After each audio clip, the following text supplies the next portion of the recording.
성도님의 아름다운 모습이 큰 위로와 큰 힘이 됩니다.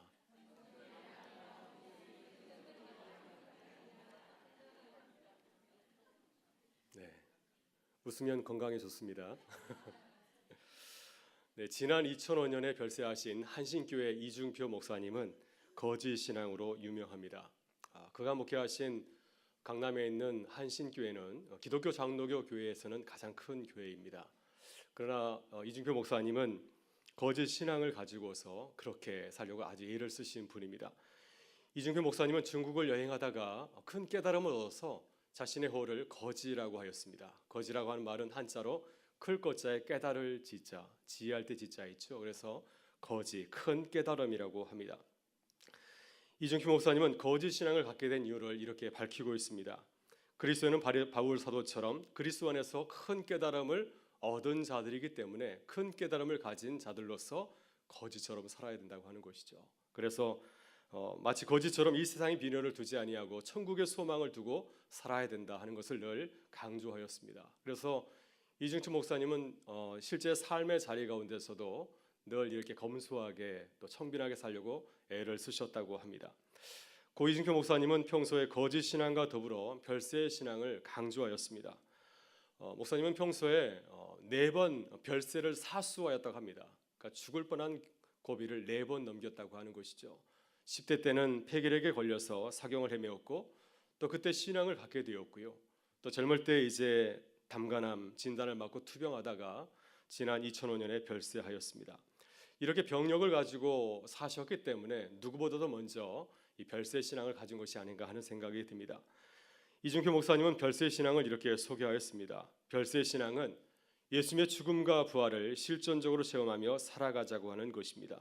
신앙을 가진 사람들은 그리스도와 함께 이미 십자가에 못 박혔으니 이제 사심이 없이 사사로운 마음이 없이 살아야 하고 또 그래야 부활의 기쁨에 제대로 참여할 수 있다고 하는 것입니다. 그는 그리스도인에게 가장 큰 축복은 여러분 무엇이라고 생각하십니까? 나에게 가장 큰 축복이 무엇일까요? 이중표 목사님은 그리스도인에게 가장 큰 축복이 바로 별세라고 하였습니다. 죽음을 잘 맞이하는 것, 별세를 잘하는 것이 그리스도인의 아름다운 모습이라고 늘 강조하였습니다.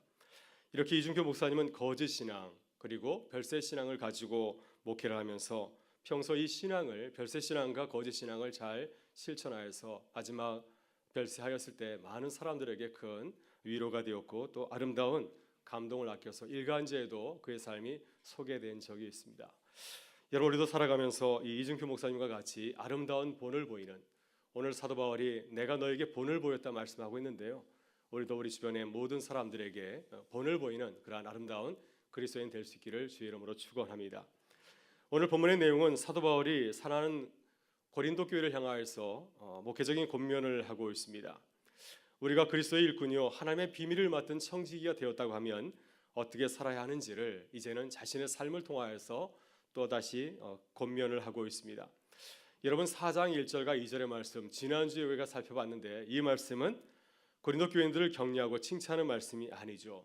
사람이 마땅히 우리를 그리스도의 일꾼이요 하나님의 비밀을 맡은 자로 여길지어다. 그리고 맡은 자들에게 구할 것은 충성이니라.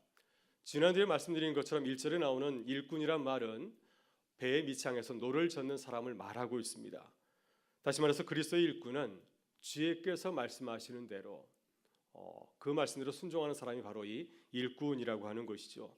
이러한 그리스도의 일꾼에게 바라는 것이 가장 무엇이겠습니까? 바로 그것은 말씀대로 순종하는 충성이라고 말씀을 하고 있습니다. 5달란트 2달란트 받은 종이 주인의 명대로 그대로 순종한 것처럼 충성하는 것, 바로 이것이 주님께서 우리에게 바라시는 일꾼의 모습이라고 하는 것입니다. 그런데 바로 이러한 일꾼의 시각에서 바라보니 고린도 교회는 심각한 문제가 있었습니다. 고린도 교회는 참 장점도 많고 그리고 아름다운 교회로 성장할 수 있는 많은 이러한 그 자원을 가지고 있는 그러한 교회입니다.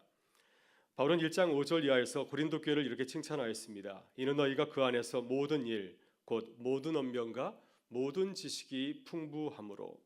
또 1장 7절에서도 고린도 교회의 장점에 대해서 칭찬하고 있습니다. 너희가 모든 은사에 부족함이 없이 우리 주 예수 그리스도의 나타나심을 기다림이라. 여러분 어떻습니까? 이 고린도 교회는 참 좋은 점을 많이 가지고 있는 교회입니다. 언변이 뛰어나고 또 아주 지식이 풍부한 교회고요. 또 성령의 각양각색의 은사를 가지고 있는 그러한 교회였습니다. 여러분, 그런데 문제가 무엇입니까? 왜 지금 바울이 이 교회를 향하여서 칭찬보다는 책망을 하고 있습니까? 바로 그 문제는 고린도전서 8장 1절에 따르면 고린도 교회는 어린아이와 같다고 하는 것입니다. 형제들아, 내가 신령한 자들을 대함과 같이 너에게 말할 수 없어서 육신에 속한 자 곧 그리스도 안에서 어린아이를 대함과 같이 하노라. 내가 신령한 자들을 대함과 같이 아니하고 어린아이들과 같이 육신에 속한 자 같이 너희를 대한다고 말을 하고 있습니다. 여러분, 어린아이의 특징이 무엇이죠? 어린아이는 자기밖에 모릅니다. 내가 하고 싶은 대로 합니다. 남을 배려하지 않는 것이 바로 이 어린아이의 특징이 아니겠습니까? 신앙인도 마찬가지입니다. 신앙이 어리면 어릴수록 자기밖에 모르죠. 늘 다른 사람이 나를 어떻게 바라보나, 나를 어떻게 섬기고 나를 도와주나, 이것만 생각을 합니다. 그래서 신앙이 어린 사람들은 다른 사람들에게 상처받을 확률이 훨씬 더 높은 것을 보게 됩니다. 여러분, 고린도 교회도 이렇게 어린아이처럼 행동하였습니다. 자기 주장하고 자기밖에 모르니 교회가 어찌 하나가 될 수 있으며 또 서로를 돕는 아름다운 사랑의 역사가 일어날 수가 있겠습니까? 여러분, 교회가 어린아이와 같을 수 있습니다. 어느 교회나 또 어느 성도나 어린 시절이 있기 마련이죠. 그것이 잘못된 것은 아니지만은 그러나 어린아이는 어린아이의 상태로 계속해서 머물러 있어서는 아니 됩니다. 교회는 계속해서 성장해서 장성한 믿음의 분량을 가진 교회가 되어야 되지 않겠습니까? 성장통을 두려워해서는 안 됩니다. 아픔을 이겨내고 그래서 어떤 어려움도 믿음으로 뛰어넘을 수 있는 믿음을 가진 사람이 되는 것, 그러한 교회가 되는 것이 하나님께서 우리 교회에 바라시는 것이 아니겠습니까? 오늘 본문에서 사도 바울은 고린도 교회를 향하여서 성숙한 신앙을 권면하고 있습니다. 사도로서 자신의 삶을 소개하면서 바울은 고린도 교회를 향하여서 세 가지 성숙한 성도의 모습을 이렇게 제시를 하고 있습니다. 오늘 이 시간 세 가지의 성숙한 신앙의 모습을 우리가 함께 상고하면서 우리도 주 안에서 교회를 아름답게 세우는 주님의 일꾼들, 또 성숙한 그리스도인들 될 수 있기를 주의 이름으로 축원합니다. 그렇다면 사도 바울이 자신을 본받으라고 하는 세 가지 성숙한 신앙인의 모습은 무엇이겠습니까? 첫째, 우리는 하나님 앞에서 스스로 낮추고 겸손해야 됩니다. 왜냐하면 우리가 누리는 것은 우리 자신의 것이 아니기 때문이라고 사도 바울이 말하고 있습니다. 우리 본문 6절에서 사도 바울의 권면을 한번 같이 읽어보겠습니다. 형제들아, 내가 너희를 위하여 이 일에 나와 아볼로를 들어서 본을 보였으니 이는 너희로 하여금 기록된 말씀 밖으로 넘어가지 말라 한 것을 우리에게서 배워 서로 대적하여 교만한 마음을 가지지 말게 하려 함이라. 아멘. 네, 여기서 바울 사도는 이렇게 권면하고 있습니다. 기록된 말씀 밖으로 넘어가지 말라. 여기서 기록된 말씀은 무엇을 말할까요? 신약 성경에서 기록된 말씀은 구약 성경을 가리키고 있습니다. 그러나 본문에서는 바울이 말씀하는 것은 구약 성서의 말씀도 가리키고 있지만은 바울이 고린도 교인들에게 전한 십자가의 복음을 말하고 있습니다. 바울은 고린도전서 1장에서 이 복음에 대해서 증거를 하였습니다. 십자가 되신 예수 그리스도의 지혜를 전하였습니다. 십자가가 하나님의 지혜요 능력이요 또 우리를 구원하신 하나님의 지혜라고 증거하였습니다. 바울은 이 십자가의 지혜 위에 다른 것을 전하지 말라고 이렇게 신신당부하고 있습니다. 바울은 철저하게 기록된 말씀 외에 다른 것을 전하기를 아주 철저하게 거부하였습니다. 갈라디아서 1장을 보게 되면 다른 복음을 전하는 자들은 저주를 받을지어다. 이 고상한 바울 사도 입에서 저주란 말이 튀어나오고 있습니다. 다른 복음을 전하는 자들은 저주를 받아 마땅하다고 이렇게 말하고 있고요. 빌립보서 3장에서는 예수 그리스도 외에 복음 외에 다른 것을 나는 배설물로 여긴다. 이렇게 주장을 또한 하고 있습니다.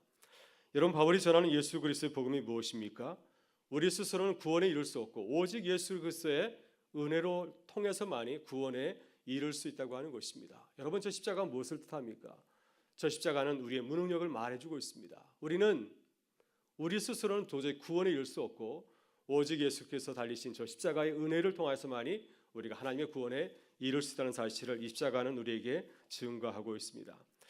여러분, 바울은 이 십자가의 복음을 전하고 지키려고 아주 애를 썼습니다. 그는 이 십자가의 복음보다 먼저 가려고 하지 않았습니다. 늘 십자가의 복음 뒤에 숨으려고 노력하는 것을 보게 됩니다. 고린도전서 2장을 보게 되면 바울은 십자가의 복음을 전할 때도 늘 조심하였습니다. 하나님의 영광을 가릴까 봐 혹시 내가 말씀을 잘 전하여서 듣는 사람들이 십자가의 복음을 깨닫지 못할까 봐 그는 자신을 늘 조심하고 또한 조심하였습니다. 그는 당시 고린도 지역에서 활동하던 헬라 철학자들처럼 화려한 언변과 지식을 가지고서 십자가의 복음을 전하려고 하질 아니하였습니다. 혹시 내가 뛰어난 인간적인 그러한 능력을 가지고서 뛰어난 언변과 뛰어난 지식을 가지고 복음을 전하게 되면은 혹시 사람들이 복음을 바라보지 못하고 나를 바라보는 것은 아닌가, 내가 전하는 그 말에 집중하는 것은 아닐까 하는 생각 때문에 늘 그는 조심하였습니다. 왜냐하면 내가 그렇게 하게 되면은 십자가의 복음의 핵심을 가릴 수 있기 때문에 늘 자신을 가리는 것을 보게 됩니다. 바울은 고린도전서 2장 1절과 2절에서 그래서 이렇게 고백을 하고 있습니다. 형제들아, 내가 너희에게 나아가 하나님의 증거를 전할 때 말과 지혜 아름다운 것으로 아니하였으니 내가 너희 중에서 예수 그리스도와 그가 십자가에 못 박히신 것 외에는 아무것도 알지 아니하기로 작정하였음이라. 내가 예수 그리스도의 십자가의 복음 외에는 다른 것을 전하지 않겠다고 하는 것입니다. 이렇게 철저하게 자신을 향하여서 이렇게 다짐을 하고 있습니다. 여러분, 그러나 고린도 교인들은 그렇지 아니하였습니다. 그들은 기록된 말씀 밖으로 넘어섰습니다. 항상 이 말씀 가운데 거하려고 하지 아니하고 늘 말씀 밖으로 튀어나가는 것을 보게 됩니다. 그들은 십자가의 복음만을 전한 것이 아니라 자신들이 소유하고 있는 것을 늘 자랑하고 또 드러내기를 좋아하였습니다. 우리가 누리고 있는 것을 본래 우리가 가지고 있는 것은 아니고 하나님께서 우리에게 주신 선물이 아닙니까? 그런데 그들은 하나님께서 내게 주신 것을 하나님의 주신 것이라고 말하지 아니하고 마치 자기 것인 양 내 소유물인 것처럼 자신을 드러내고 자랑을 하였습니다. 여러분, 우리는 항상 우리 자신에게 물어봐야 됩니다. 나는 하나님의 말씀보다도 내 생각과 경험과 지식을 더 우선순위에 두지 않는가? 하나님의 말씀 앞에서 나는 철저하게 낮추고 있는가? 이렇게 묻는 것이 성숙한 그리스도인의 모습이 아니겠습니까? 내가 항상 복음보다 먼저 가지 아니하고 늘 하나님의 은혜 가운데 숨으려고 하는 것이 성숙한 그리스도인의 모습이 아니겠습니까? 여러분, 예수님은 항상 기록된 말씀 밖으로 넘어가질 아니하였습니다. 예수님께서 공생애를 시작하실 때 광야에서 40일 동안 금식하시고 이제 사역을 시작하지 않습니까? 그때 사단이 찾아와서 주님을 유혹하였습니다. 말씀 밖으로 튀어나오라고 유혹하지 않았습니까? 돌을 가지고 떡을 만들어 보아라. 그러면 사람들이 너를 메시아로 단번에 알아보지 않겠느냐? 높은 성전 꼭대기에서 한번 뛰어내려 보아라. 천사가 너를 보호해 줄 것이다. 그러면 많은 사람들에게 너희 능력을 거저 보여주는 것이 아니냐?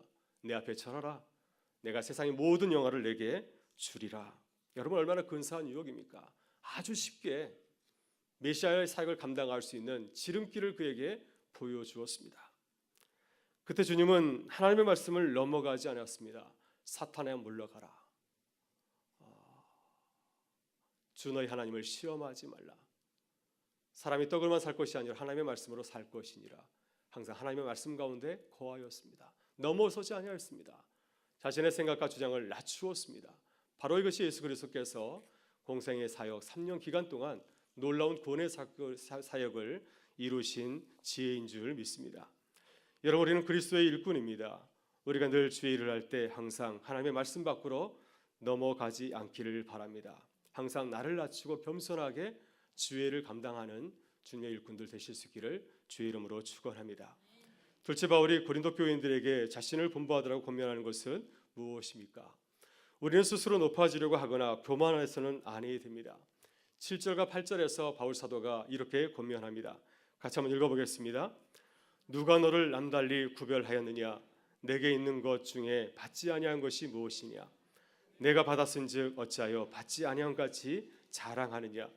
너희가 이미 풍성하며 우리 없이도 왕이 되었도다.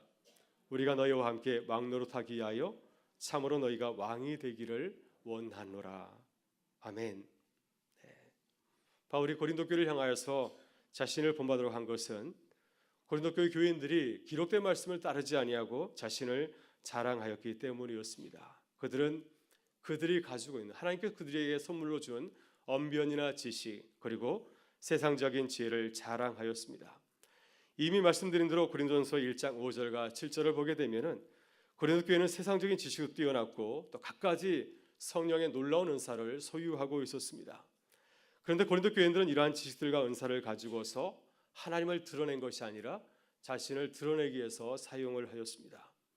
하나님께서 내게 이런 놀라운 은사를 주셨다고 하나님을 높인 것이 아니라 이건 본래부터 내가 가진 것이라고 내가 열심히 신앙생활을 했기 때문에, 내가 열심히 실력을 연마했기 때문에 내게 주어진 것이라고, 당연히 내 것이라고 그들은 자랑스럽게 여겼습니다.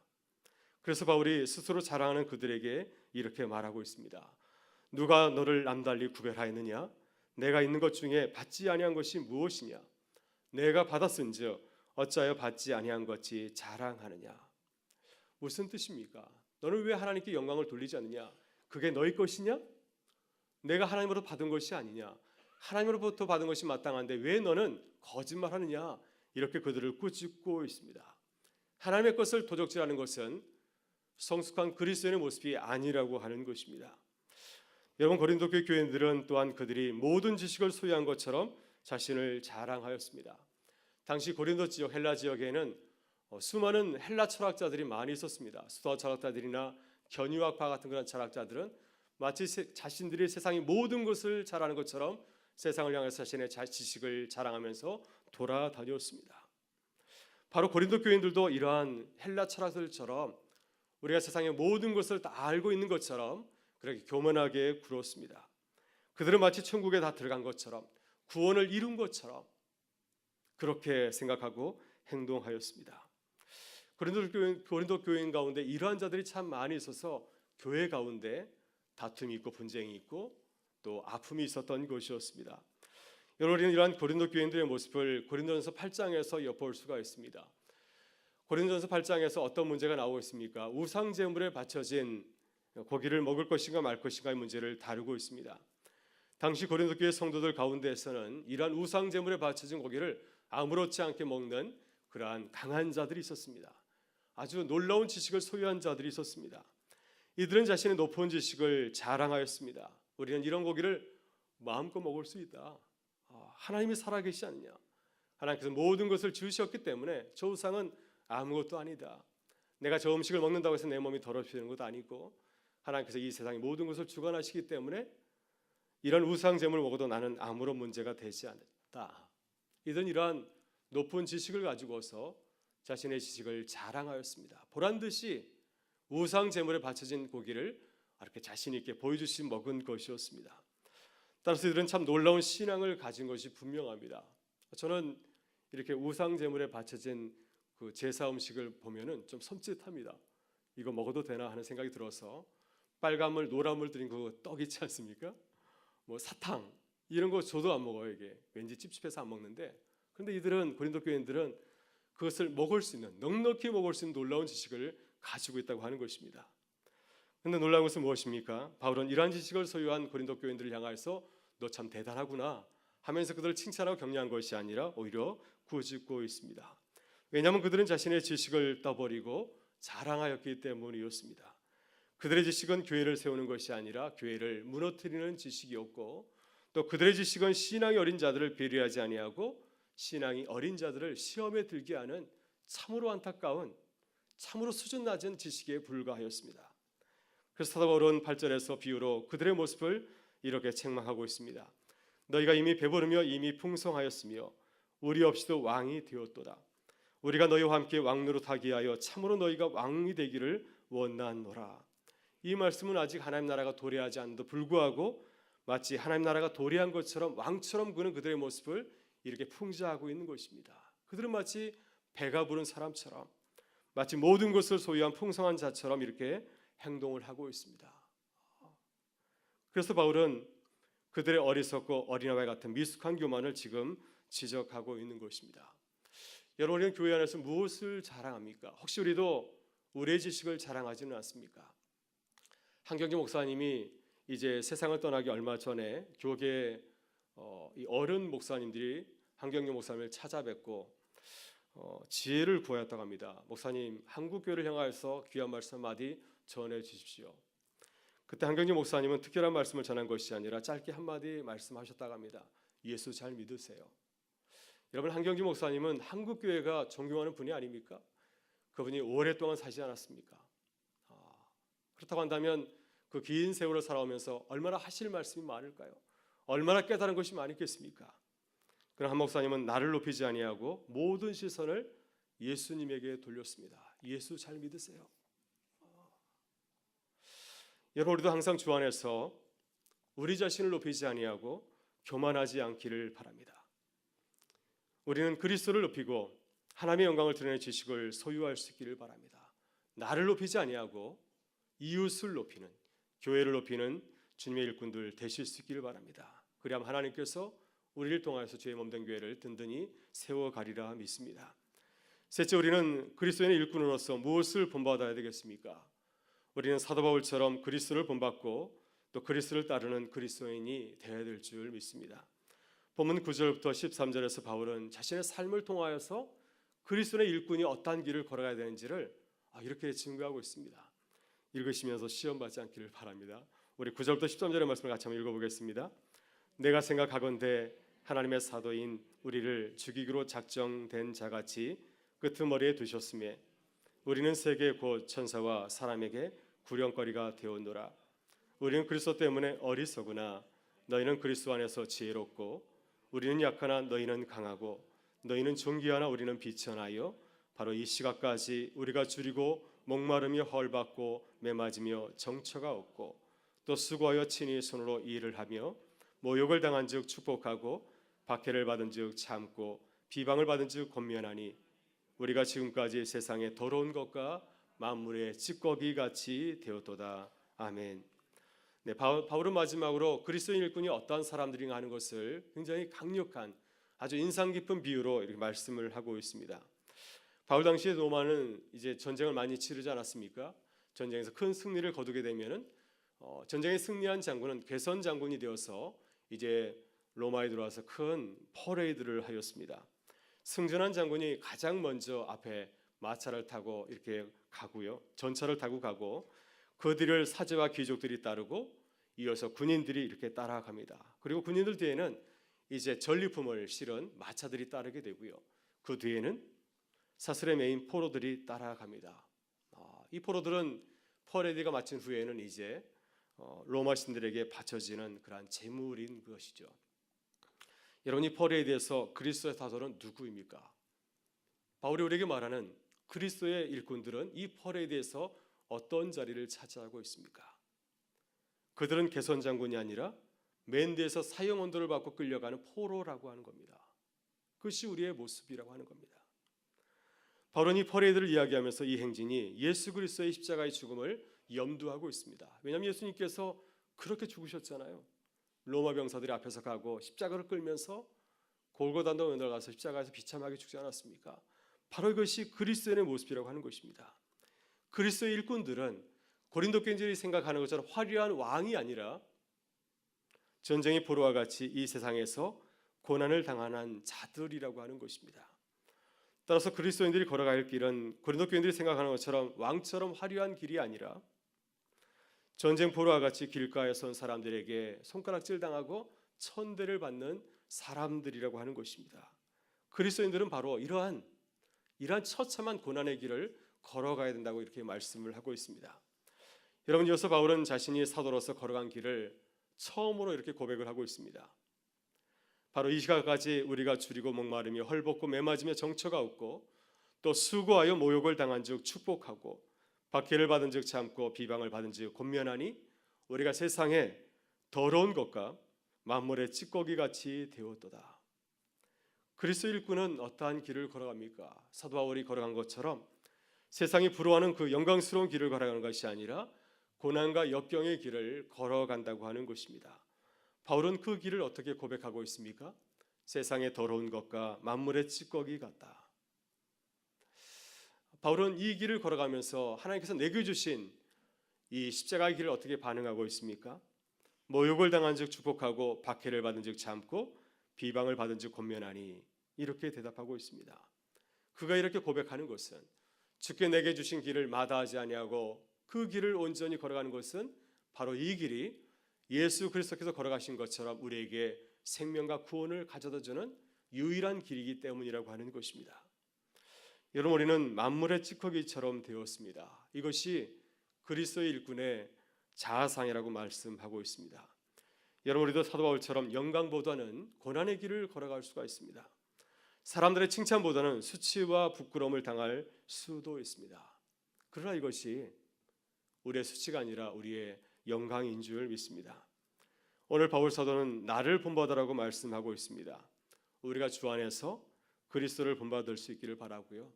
또 우리가 그리스도를 본받고 그리스도의 그 아름다운 모습을 세상 가운데 본을 보여주는 귀한 하나님의 사람들 되실 수 있기를 바랍니다. 여러분, 지난 한 해를 돌아보게 되면은 우리 교회가 평안했던 것은 모두가 그리스도 일꾼으로서 오늘 주신 말씀처럼 우리 모두가 스스로 낮추고 겸손하였기 때문이라고 믿습니다. 주님이 내게 주신 은혜를 내 것이라 하지 아니하고 주님이 그 주신 것이고 이것을 가지고 이웃을 섬기라고 주신 것이라고 믿고 따랐기 때문에 우리 교회 가운데 하나님의 은혜와 평강이 넘친 줄 믿습니다. 또 우리들이 주 안에서 섬기고 봉사하다가 만물의 찌꺼기처럼 그런 수모를 당한 일도 있지 않았습니까? 그러나 나를 통하여서 주님의 일을 이루어가는 그 주님을 바라보면서 참고 견뎠기 때문에 주님께서 우리를 통하여서 또 주님의 사역을 감당하게 하신 줄 믿습니다. 여러분, 오늘은 대림절 둘째 수요 저녁 기도회입니다. 우리에게 아기 예수로 찾아오신 겸손하신 주님의 모습을 본받을 수 있기를 바랍니다. 그래서 우리 교회가 낮아져서 우리 주님 전 하나님의 영광을 보여주고 드러내는 또 그리스도의 길을 따라가는 아름다운 교회 될 수 있기를 주의 이름으로 축원합니다. 함께 기도하시겠습니다. 아버지 하나님, 오늘도 몹시 추운 날이지만 주님의 은혜를 사모하며 나왔습니다. 우리가 함께 기도할 때 성령께서 우리의 마음을 따뜻하게